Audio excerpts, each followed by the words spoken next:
Hey, what's up, everybody? This is the Reluctant Nabi back again. Um, so today, um, I went on a trip in the hood where one of the ladies, um, in a group, in my little group of friends, other Palenqueras, um, Palenquianistas, or whatever you want to call them. But anyway, so we went to the hood where they live, and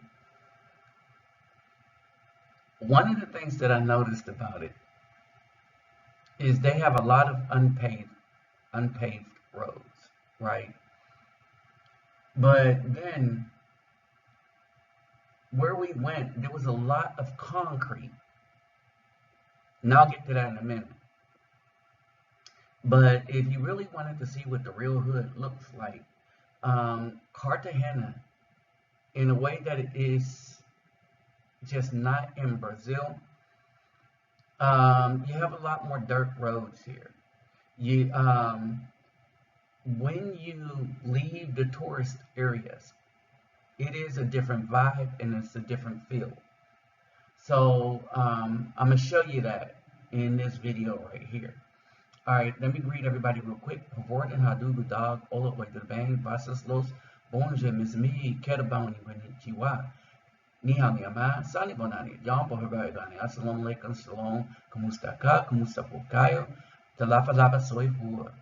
All right, so I went today and went chilling in the hood for a little bit, and it's one of the places that I want to go to, and I think I'll come back here. And it's one of the places I want to go to, take soccer balls out there, volleyballs, and other kind of stuff, right? And this is kind of deep in the hood, and so I had a little takeaway from what I've seen here.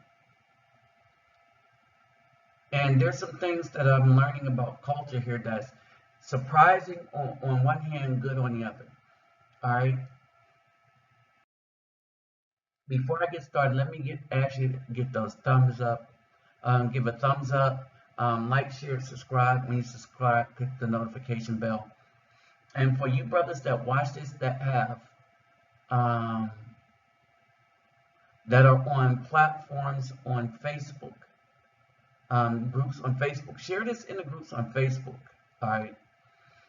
One of the things I'm noticing is a lot of these dudes, like Texas Marine, the dude that stole money from me, that stole the money that was intended for the children in Brazil, they are administrators on a lot of these groups. So they're trying to ban me out of these groups so that word don't get around at the wickedness that they are doing, and from them taking from those less fortunate than them. This is a brother with a good job of bad money management skills for whatever reason, and been stealing from me the whole time I've known him. All right, stealing stuff intended for people that have less than us, right? So the reason why I mention this at this point is not because of the donation. These are people that try to shut you out of the conversation to cover up the wickedness that they've been doing to others. All right. So if you're in any of these groups, if you're an admin in any of the groups that we are all a part of, make sure the word gets out, because they're trying to block this channel. They're trying to block me from speaking, because that's what wickedness does. It shuts down the people that do good. Look at Andrew Tate, that's speaking truth in favor of those that know nothing and are doing nothing. All right, so let's get on with this. All right, this was my trip, and this was one of the women donated the balls to. Look at it.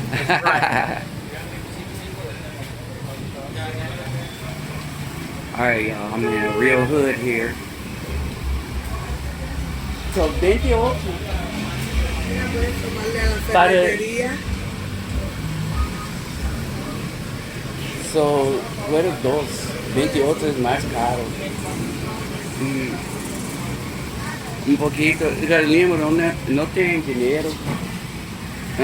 Para mí, no mi amigo, o robo mi cosas. Bueno, dame dos.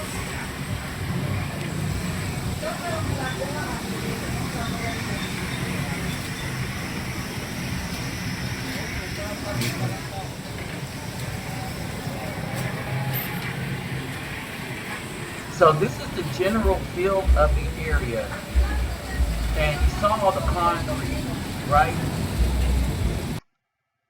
And this is where the wheels start turning. I'm looking at all the concrete, and in this particular area, this is one of the poor areas, right?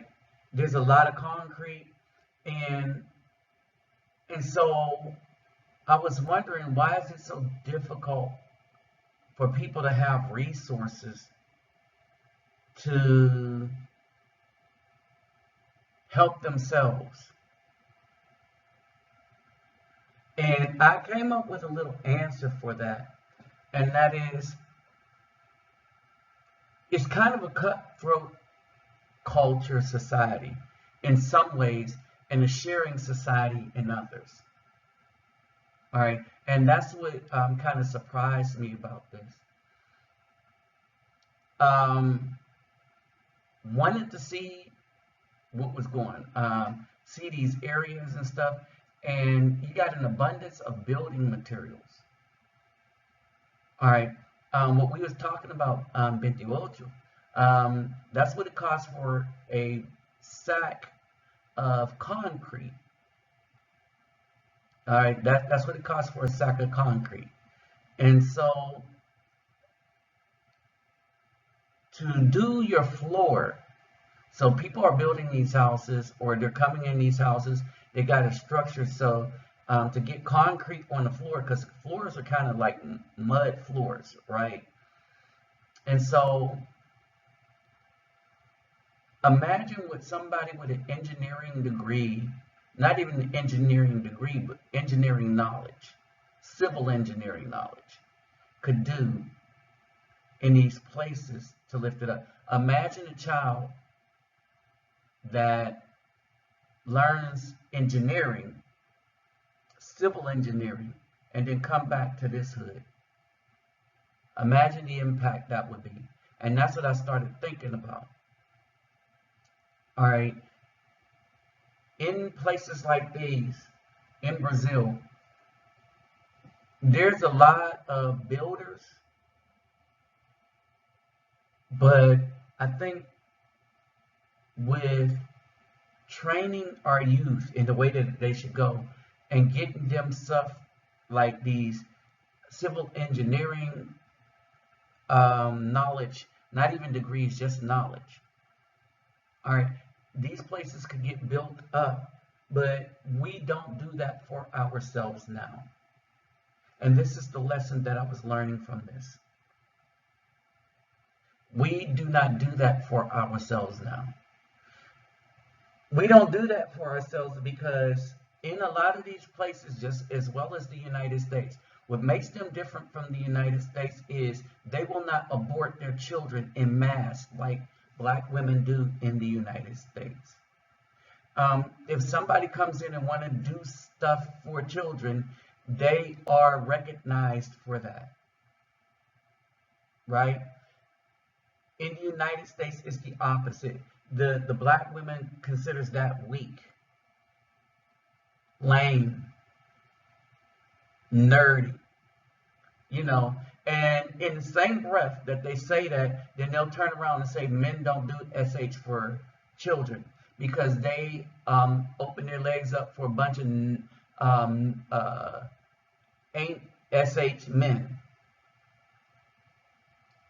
All right, and so in that dynamic, here good men are respected. Good men could get a woman here. Good men of any culture. So if you are a passport brother and you come here, You can find your woman, and you can get a better place. You can live better here. Providing you don't need a PlayStation 19 to live. Providing you don't need a Lamborghini to drive in to live. We are a showy, things-driven society in the United States. It's not merely about survival, but it's more about flaunting. What can you flaunt? But if that's not your nature, if you could live a relative simple life, go out, drink, party, have fun, come back home, come back to your crib with your woman. All right. Another factor is that the woman act better with a good man from these areas because they know that the good man is the prize, is the catch. Something that is lost on the BAW. These BAWs have been given these degrees and stuff like they were candy from a system that wants to see the builders, the Afro men, the thinkers, the engineers destroyed.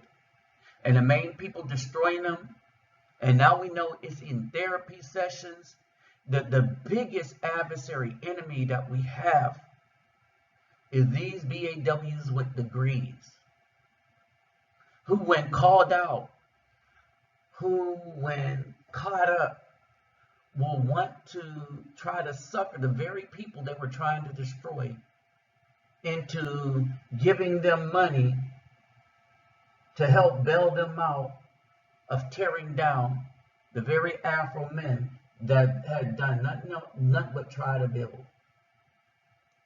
Things are so bad for Afro men in the United States that if you have a little bit of knowledge on how to do something, you'll be welcome in a place like Colombia. You can find you a sister, find you a woman. Don't have to be a sister. It's not going to be frowned upon, because what people do know is the BAW have been everywhere, all over the world. They've always wanted that Caucasian skin on their babies, because they're the ones that's been brainwashed and conditioned, not the Afro men. The Afro men or any man will hit anything. They'll screw anything. They don't even have to like them, right? But who will they take under their wing? Who will they take by their side? Who will they spend their resources on? That's who they choose. Right now, there's a push that want men, that's trying to get men, Afro men, to enslave themselves to these women by getting these pieces of paper called a marriage license. No. If a woman requires that, leave her alone. Matter of fact, you can live happily as a bachelor if it comes down to it. Because at the end of the day, when you look at all that cement and bricks, and you start to understand that one of the main reasons that a lot of places aren't built up is because these are the places that are run by women. And there are no men to lay concrete, lay a foundation. So you see a lot of dirt roads. That's something to think about, y'all. In the meantime, when we talk about these toxic females, it's time to leave them alone, because they're no good for us. They're crying to Zaddy right now because they lose their jobs because they were trying to tear down Afro men. Guess who they run to after they try to tear us down? They run straight to the Afro men that they tried to destroy. And I'm telling you, brothers, let Zaddy have them. It's his monster. It's his Frankenstein. He created them. And for the D-police, as usual, my videos are no D-policing zone. Let the D-police hit the wall along with the BAW. If they're so concerned about the BAW hitting the wall alone, why don't the D police keep running through them, keep laying pipe in them, and leave the passport brothers alone? Because at the end of the day, if you see a problem, why don't you fix it? Oh, they ain't talking to you either?